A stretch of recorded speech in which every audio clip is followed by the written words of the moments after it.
Class में हम लोग ने 9.1 कंप्लीट कर लिया था। आज के क्लास में हम उनके आगे की चीज़ें पढ़ेंगे। 9.2 को पूरा कंप्लीट जो है समझेंगे। 9.2 को समझाने से पहले में कुछ बेसिक बातें हैं जो समझनी पड़ेंगी, ठीक है। तो चर के बारे में आपको पता है, वेरिएबल के बारे में आप जानते हैं, चर वेरिएबल, ठीक है ना। वेरिएबल क्या होता है आपको पता है ना। जो चेंजेबल क्वांटिटी होती हैं वो क्या कहलाती हैं, वेरिएबल कहलाती हैं। और वेरिएबल को एक्स वाई जेड से क्या किया जाता है, रिप्रेजेंट किया जाता है। इस पे ज़्यादा टाइम वेस्ट नहीं करेंगे, बट इसको बगैर जाने आज का क्लास कंप्लीट नहीं हो पाएगा। चर वेरिएबल, परिवर्तनशील राशियों को क्या बोला जाता है, चर राशियाँ बोला जाता है, वेरिएबल बोला जाता है। Changeable quantity is called variable. और ये जो वेरिएबल होता है, ये जो चर होता है दो प्रकार का होता है। चर जो है दो प्रकार का होता है कि नहीं। एक क्या होता है, स्वतंत्र चर होता है। क्यों, एक होता है इंडिपेंडेंट वेरिएबल और एक होता है स्वतंत्र चर। चर दो प्रकार के होते हैं ना, एक डिपेंडेंट वेरिएबल और एक इंडिपेंडेंट वेरिएबल, ठीक है। इंडिपेंडेंट वेरिएबल आप जान रहे हो, जो स्वतः परिवर्तनशील राशियाँ होती हैं वो स्वतंत्र चर कहलाती हैं। जैसे समय, हमारी एज, ये क्या हो रही हैं, स्वतः परिवर्तित हो रही हैं, ठीक है ना। और ऐसी भी राशियाँ होती हैं जो स्वतंत्र चर पर निर्भर करती हैं, वो क्या कहलाती हैं, परतंत्र चर। जैसे हमारी उन्नति देश की उन्नति पे निर्भर है। देश जितना उन्नति करेगा हम उतना उन्नति करेंगे, है कि नहीं। तो हम किस पे, हमारी उन्नति देश की उन्नति पे निर्भर है कि नहीं ना। तो जो हम मतलब परतंत्र चर हुए, जैसे हम क्या हैं, हमारी जो उन्नति, अगर आप देश स्तर पे ना जाइए ना, अगर आप फैमिली स्तर पे रहिए तो हमारी उन्नति ना हमारे पिताजी की उन्नति पे निर्भर है ना। पिताजी हमारे 3,000 रुपया कमा रहे हैं तो हमको सरकारी स्कूल में, कोई टूटे फूटे स्कूल में भेजेंगे, जाओ पढ़ो आराम से, खाने का भी 2 वक्त का मिल जाएगा ना, और अपना लेते आना भी एक आध अगर व्यवस्था बन जाए तो ऐसी व्यवस्था में देंगे। लेकिन जब वो 30-40 हज़ार रुपया कमाने लगेंगे तो आपको एक अच्छे स्कूल की भी व्यवस्था देंगे और कोचिंग की भी व्यवस्था देंगे, जाओ ना साथ से कोचिंग भी पढ़ो, हाँ, ज्ञान को और अपने स्ट्रांग करो।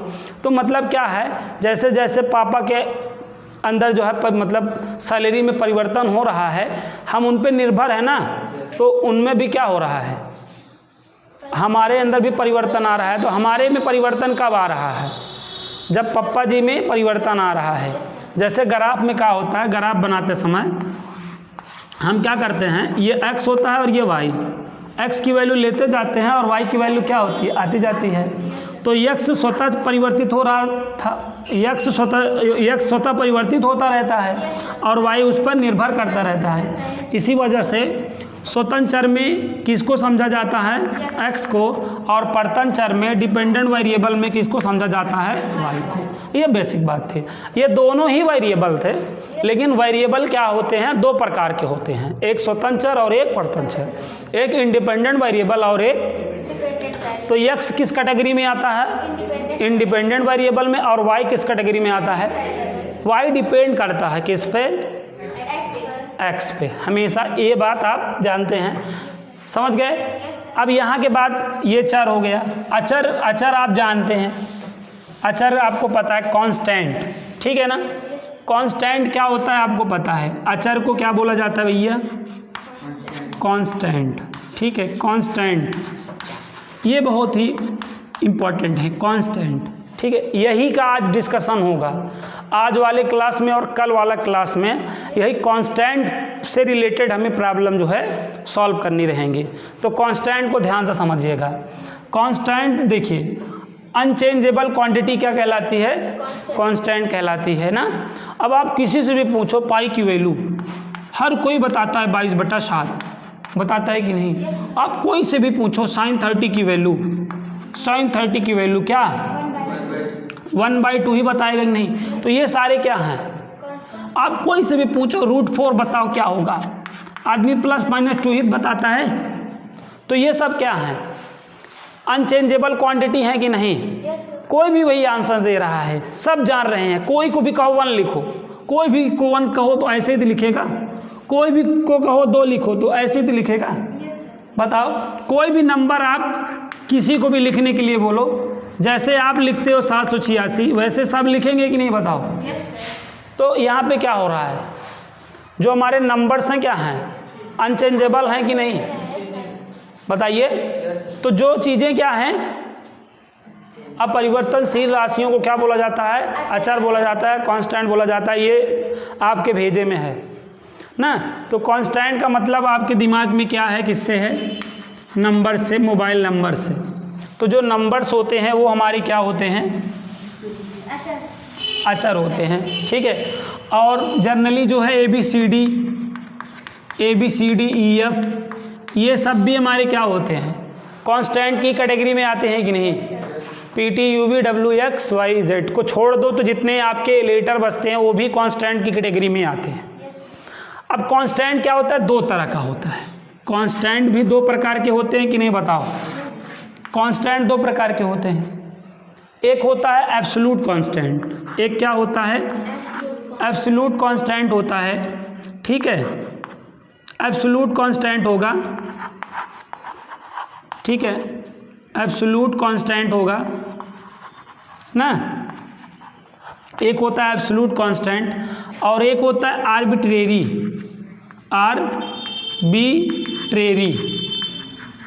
एक होता है आर्बिट्रेरी कांस्टेंट, ठीक है।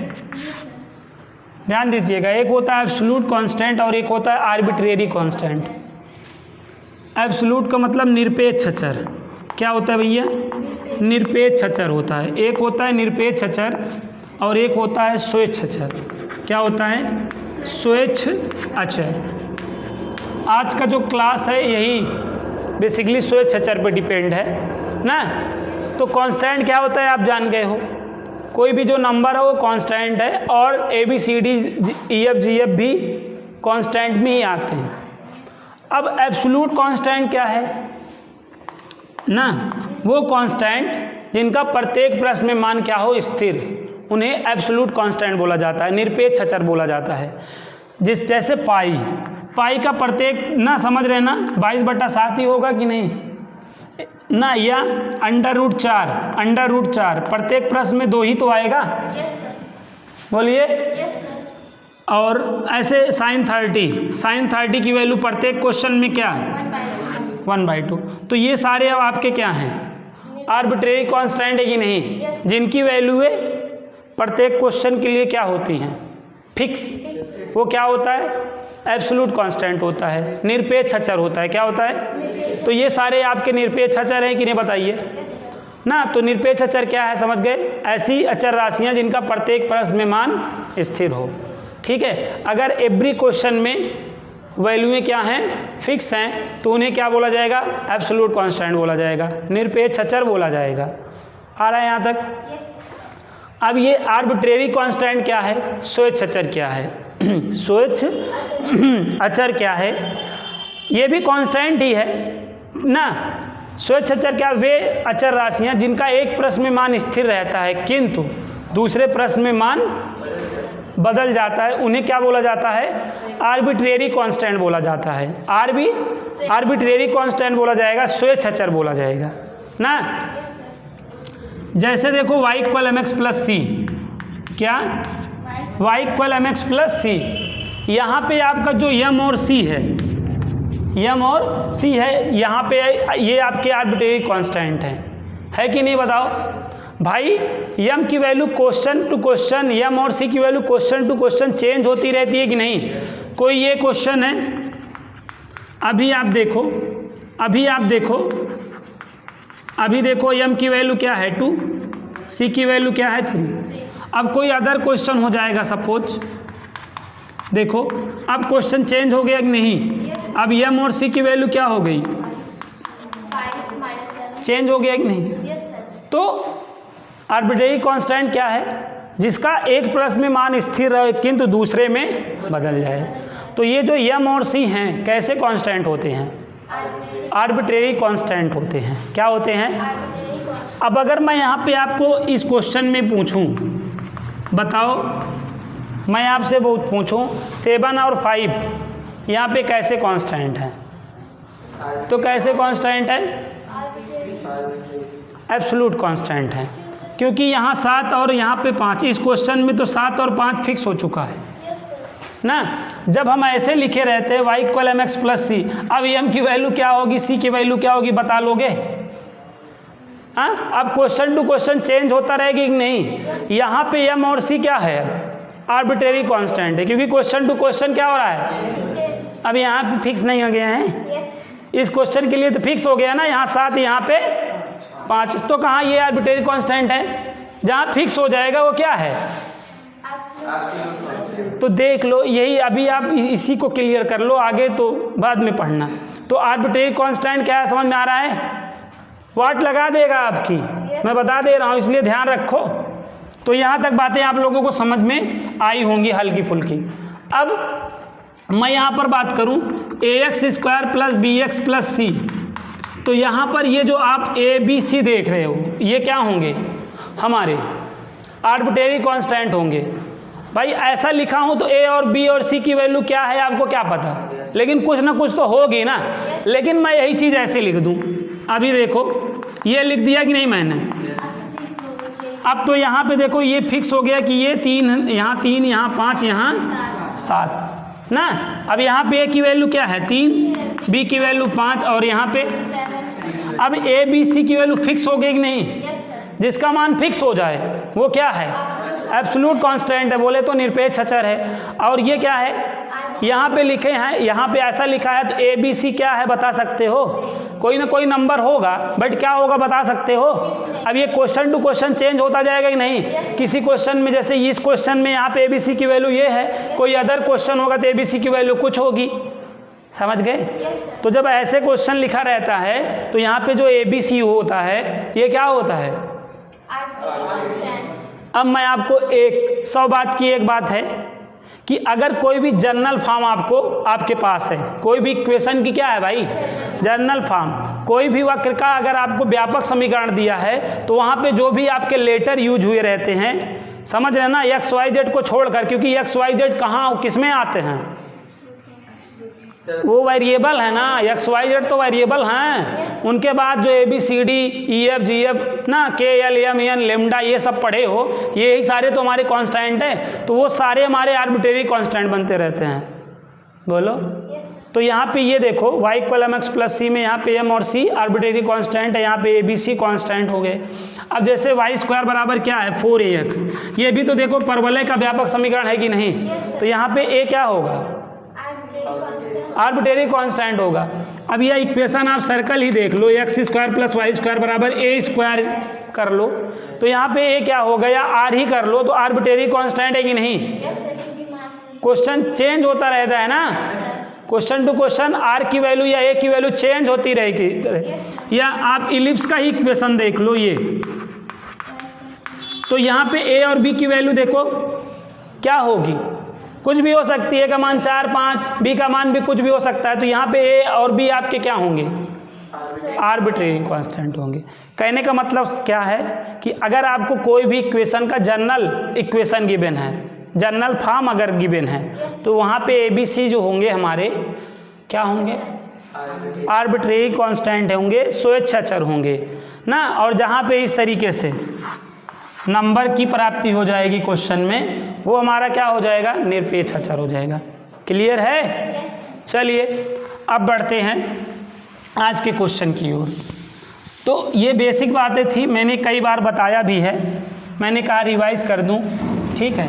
आप लोगों को हर बार तरोताज़ा होने की आवश्यकता रहती है, नहीं करो तो आप ऊटपटांग जो है आंसर करने लगते हो, ठीक है? तो अब यहाँ पे हम सलूशन पढ़ेंगे आज। क्या पढ़ेंगे?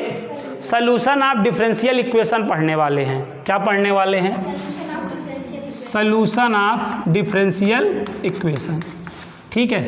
अवकल समीकरण का हल पढ़ने वाले हैं। अवकल समीकरण का क्या पढ़ने वाले हैं? हल। अवकल समीकरण का हल पढ़ने वाले हैं। अवकल समीकरण का हल पढ़ने वाले हैं। देखिए हल, हल का मतलब हम जानते हैं, x की जो वैल्यू इक्वेशन को क्या करे, सेटिस्फाई करे, वही उसका मूल या हल कहलाता है। क्या कहलाता है? Which value of x satisfying given equation is called solution और रूट ऑफ इक्वेशन। समझ गए? x का जो मान दिए गए समीकरण को क्या करे, संतुष्ट, दिए गए समीकरण का मूल या हल कहलाता है। जैसे देखो x + 7 बराबर जैसे 15 है, तो अभी x बराबर 8 इसको क्या करेगा, सेटिस्फाई करेगा कि नहीं? तो ये x बराबर जो 8 है इसका क्या कहलाएगा, मूल या हल कहलाएगा। आ रहा है समझ में? Yes sir. ये बहुत छोटी चीज़ें हैं, आपके दिमाग में होंगी। अब जैसे ये क्या है, ये कौन सा समीकरण है? ये देखो ट्रिग्नोमेट्रिक इक्वेशन है कि नहीं बताओ? ये त्रिकोणमिति समीकरण है कि नहीं? Yes sir. अब त्रिकोणमिति समीकरण का मूल या हल क्या है ना? अब यहाँ पे देखो साइन x बराबर क्या लिख लिया जाएगा, साइन 30 लिख लिया जाएगा कि नहीं बताओ? x = 30 डिग्री आ गया कि नहीं? अब ये x = 30 डिग्री मतलब x कोण हुआ कि नहीं? कोण का मतलब थीटा ना। तो त्रिकोणमिति समीकरण में क्या होता है हल? थीटा की जो वैल्यू दिए गए समीकरण को क्या करे, सेटिस्फाई करे, वो उसका मूल या हल कहलाएगा कि नहीं? अब यहाँ पे थीटा बोले x, तो यहाँ पे कोण का काम कर रहा है, तो यहाँ रख दोगे तो साइन 30 तो 1/2। तो त्रिकोणमिति समीकरण का मूल या हल क्या हुआ ना भाई?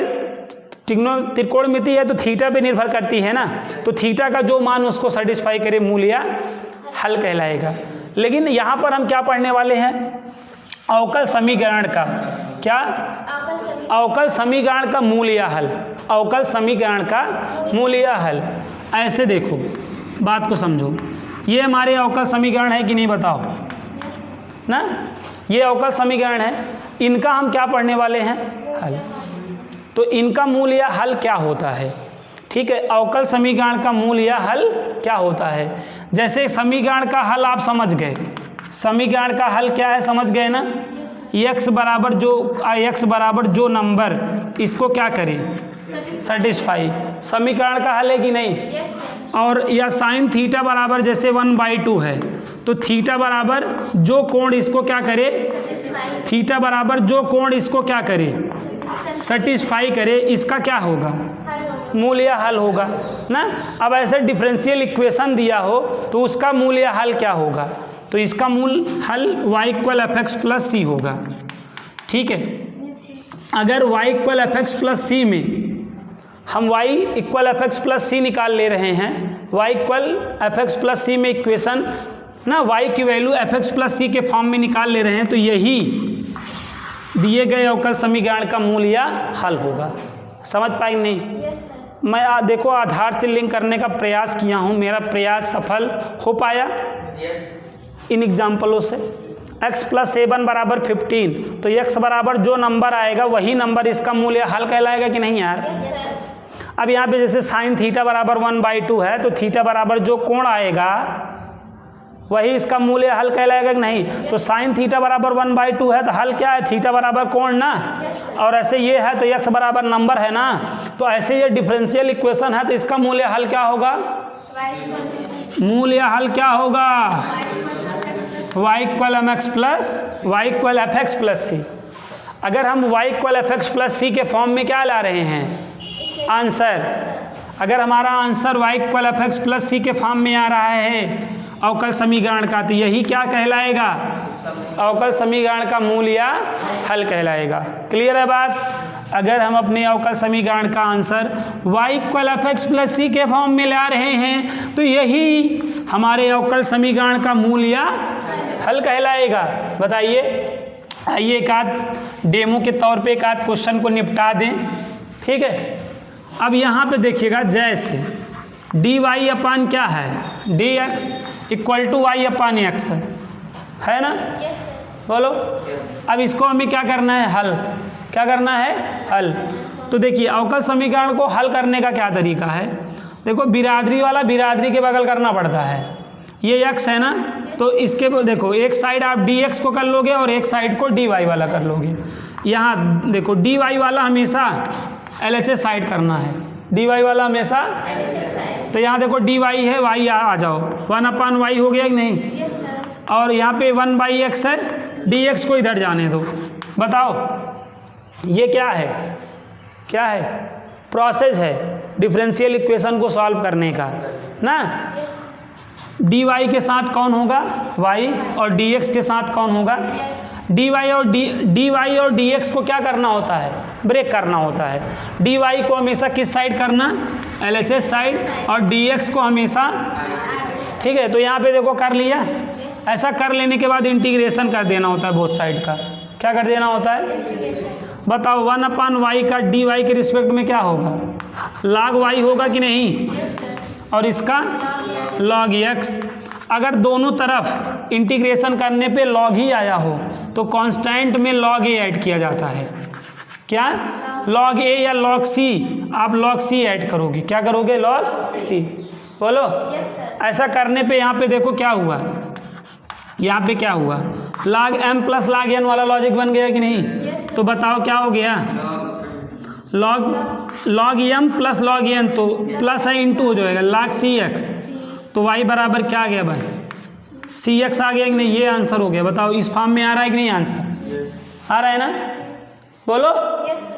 और एक क्वेश्चन देखो, पहले देखो बेटा, छोटे छोटे क्वेश्चनों से हम लोगों की बात बनेगी।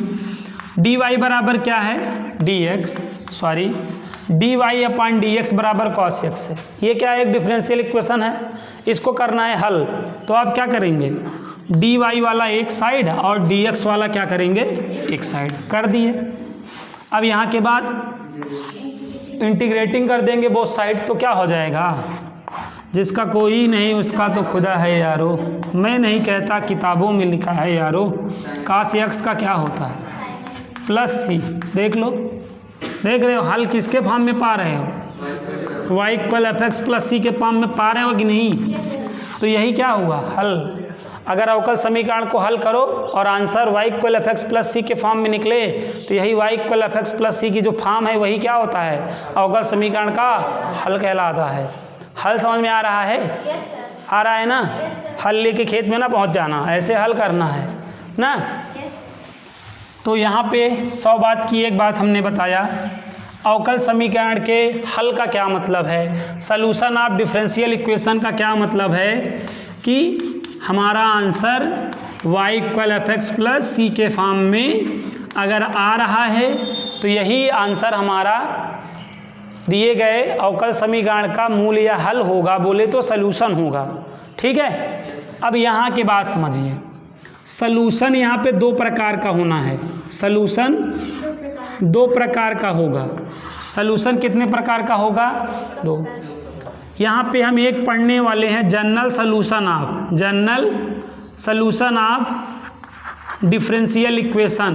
क्या पढ़ने वाले हैं, general solution of differential equation, और एक particular solution of differential equation. Solution हम यहाँ पे दो तरह के सॉल्यूशन पढ़ने वाले हैं बच्चों। क्या, दो तरह के सॉल्यूशन पढ़ने वाले हैं। एक क्या पढ़ने वाले हैं, general solution of differential equation, और एक हम particular solution of differential equation. Hindi में भी जानते चलें, जनरल सॉल्यूशन का मतलब है व्यापक हल, अवकल समीकरण का व्यापक हल। अवकल समीकरण का ये क्या है बच्चों, अवकल समीकरण का व्यापक हल। कौन सा हल भैया, व्यापक हल। और ये particular solution of differential equation का मतलब है अवकल समीकरण का विशिष्ट हल। अवकल समीकरण का, ठीक है, विशिष्ट हल। एक बार बताया समझो, 100 बार बताया, विशिष्ट हल। बताओ, तो हल यहाँ पे दो प्रकार के होने हैं। एक क्या होना है, अवकल समीकरण का व्यापक हल होना है, और एक क्या होना है, अवकल समीकरण का विशिष्ट हल होने वाला है। ठीक है। अब यहाँ पे सुनिएगा, general solution of differential equation कब होगा, और दूसरा particular solution of differential equation कब होगा। ठीक है। यहाँ पे देखिएगा, द सॉल्यूशन, क्या, द सॉल्यूशन विच, ठीक है ना, द सॉल्यूशन विच कंटेन्स क्या? Contains the solution which contains, ठीक है, आर्बिट्रेरी कांस्टेंट इज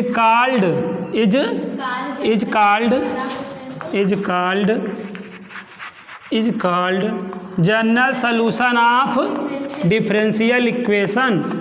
बताओ, the solution which contains arbitrary constant, आप पूरा लिख लेना, arbitrary constant is called general solution of differential equation. अवकल समीकरण का व्यापक हल क्या है? ऐसा अवकल समीकरण जिसमें स्वेच्छ अचर उपस्थित हों, ऐसा अवकल समीकरण जिसमें स्वेच्छ अचर उपस्थित हों अवकल समीकरण का व्यापक हल कहलाता है। क्लियर है बात ना? यहाँ पे अंग्रेजी में भी लिख दिया है, the solution which contains arbitrary constant is called general solution of differential equation. ऐसा अवकल समीकरण जिसमें स्वेच्छ अचर उपस्थित हो अवकल समीकरण का व्यापक हल कहलाता है। ठीक है, अब आइए इसको पढ़ते हैं कि particular solution of differential equation का क्या मतलब है। द सॉल्यूशन, क्या? द सॉल्यूशन फ्री फ्रॉम, क्या भैया? Free from arbitrary constant, free from arbitrary constant is called particular solution of differential equation. ठीक है, अवकल समीकरण का विशिष्ट हल क्या है बच्चों? ऐसा अवकल समीकरण जो स्वेच्छ अचर से मुक्त हो, ऐसा अवकल समीकरण जो स्वेच्छ अचर से मुक्त हो अवकल समीकरण का विशिष्ट हल कहलाता है। समझ में आया बात? ऐसा अवकल समीकरण जिसमें स्वेच्छ अचर उपस्थित हो अवकल समीकरण का व्यापक हल, ऐसा अवकल समीकरण ना जो स्वेच्छ अचर से क्या हो? मुक्त हो। ठीक है, मुक्त हो तो विशिष्ट हल, युक्त हो तो व्यापक हल। ना स्वेच्छ अचर से क्या हो बच्चों? युक्त हो, कंटेन करे तो क्या है? व्यापक। मुक्त हो विशिष्ट, पर्टिकुलर सॉल्यूशन हो जाएगा। समझ में आया बात? अगर आर्बिट्रेरी कांस्टेंट कंटेन का मतलब युक्त है ना, अवकल समीकरण से क्या हो? अगर स्वेच्छ अचर से क्या हो? युक्त हो अवकल समीकरण तो क्या कहलाएगा? व्यापक हल। और अगर स्वेच्छ अचर से क्या है? मुक्त है तो क्या कहलाएगा? दो शब्द ना, दो शब्द हैं बस। स्वेच्छ अचर बताया ना, स्वेच्छ अचर से उपस्थित है, स्वेच्छ अचर से अगर युक्त है व्यापक हल होगा, और मुक्त है बताओ हमेशा के लिए अमर हो गया कि नहीं? ऐसा अवकल समीकरण जो स्वेच्छ अचर से युक्त हो अवकल समीकरण का व्यापक हल कहलाएगा। ऐसा अवकल समीकरण जो स्वेच्छ अचर से मुक्त हो विशिष्ट हल कहलाएगा। एग्जाम्पल देखते चलिएगा ना, यहाँ पे देखिएगा, जैसे हमने कहा dy/dx = cos x, ये है कि नहीं? ये क्या है बच्चों? ये अवकल समीकरण है ना? अब इसको सॉल्व कर दो। अब इसको सॉल्व कैसे करेंगे? dy = cos x dx, ऐसा राइट करेंगे। ऐसा राइट करने के बाद इंटीग्रेशन कर देंगे तो यहाँ y बराबर क्या हो जाएगा? sin x + c, क्या है? c। तो ये क्या हुआ? ये अवकल समीकरण का कैसा हल हुआ? व्यापक हल है। क्यों? देखो आर्बिट्रेरी कांस्टेंट का है, कंटेन कर रहा है कि नहीं? c यहाँ पर क्या है?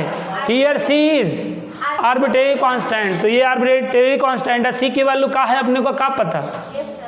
पता है? तो यहाँ पे आर्बिट्रेरी कांस्टेंट क्या कर रहा है? कंटेन कर रहा है ना?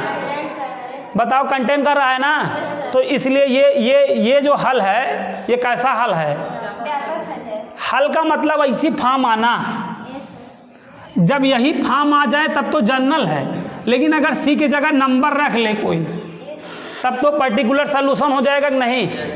अब यही में अगर ये क्वेश्चन था, सुनो यही क्वेश्चन है, dy/dx बराबर यहाँ पे cos x था, ठीक है? cos x था कि नहीं बताओ? और हम यहाँ पे बोला होता क्या कि भैया x = π/6, जब x इक्वल टू क्या π/6, तब ऐसे हम यहाँ पे बोल देता क्या, तब y बराबर हम 1 बोल देता। क्या बोल देता? 1।